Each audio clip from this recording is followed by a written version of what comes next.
Assalamualaikum warahmatullahi wabarakatuh. Halo semuanya, selamat pagi. Kembali lagi pada pembelajaran kita, yaitu mata pelajaran ekonomi. Pada kesempatan kali ini, saya akan memberikan penjelasan mengenai faktor-faktor produksi. Adapun tujuan pembelajaran kita yaitu 1. Siswa dapat memahami pengertian kegiatan produksi. 2. Siswa dapat memahami tujuan kegiatan produksi. 3. Siswa dapat mengidentifikasi faktor-faktor kegiatan produksi. Oke, langsung saja kita ke materinya. Materi yang pertama yaitu pengertian faktor produksi. Secara umum, kegiatan produksi adalah kegiatan dari aktivitas ekonomi seperti membuat, menciptakan, hingga menghasilkan barang atau jasa.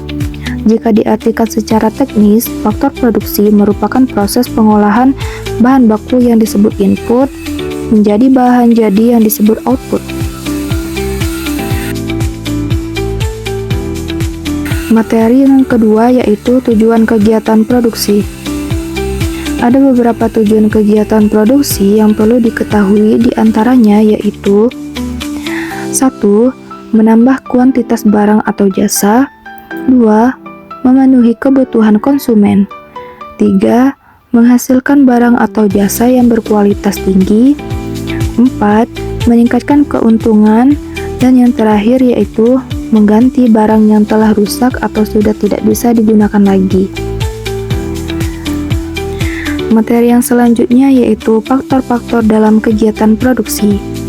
Ada 5 faktor yang termasuk dalam kegiatan produksi, yaitu faktor sumber daya alam, faktor sumber daya manusia, faktor sumber daya modal, faktor kewirausahaan, dan yang terakhir yaitu faktor sumber daya informasi. Faktor sumber daya alam merupakan segala sesuatu yang berada di alam dapat disebut sebagai sumber daya alam. SDA bisa juga disebut sebagai bahan baku mentah. Contoh dari SDA adalah matahari, air, tanah, dan hewan. Ada 2 tipe SDA, yaitu yang dapat diperbaharui dan tidak dapat diperbaharui. Setiap bisnis diperbolehkan untuk menggunakan SDA, tetapi perlu dijaga, dilestarikan, dan tidak diperkenankan untuk eksploitasi habis-habisan. Yang kedua, faktor sumber daya manusia atau SDM. Setelah memahami SDA, bisnis juga membutuhkan sumber daya manusia. Tanpa pengolahan dari manusia, SDA tidak dapat dipergunakan dengan baik. Dari SDM, ada 2 hal yang dimilikinya, yaitu jasmani dan rohani.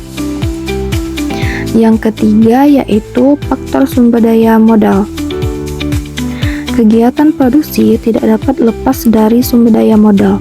Di sini, modal tidak hanya berarti dana, melainkan juga alat produksi. Ada beberapa kategori dalam sumber daya modal, yaitu modal tetap, digunakan secara berulang-ulang, dan modal lancar, modal yang hanya digunakan sekali produksi. Yang keempat yaitu faktor kewirausahaan. Salah satu hal yang perlu diketahui dari faktor produksi adalah kewirausahaan.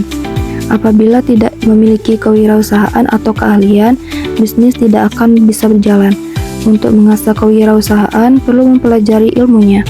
Hal ini diperlukan agar bisa melakukan perencanaan, pelaksanaan, dan pengawasan. Yang terakhir yaitu faktor sumber daya informasi. Arus informasi yang semakin cepat membuat siapa saja mudah menerima informasi. Apalagi informasi masa kini tidak mengenal adanya batas geografis.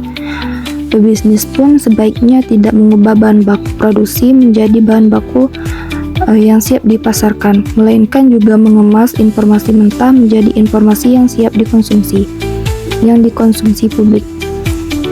Mungkin itu saja materi yang bisa disampaikan. Wassalamualaikum warahmatullahi wabarakatuh.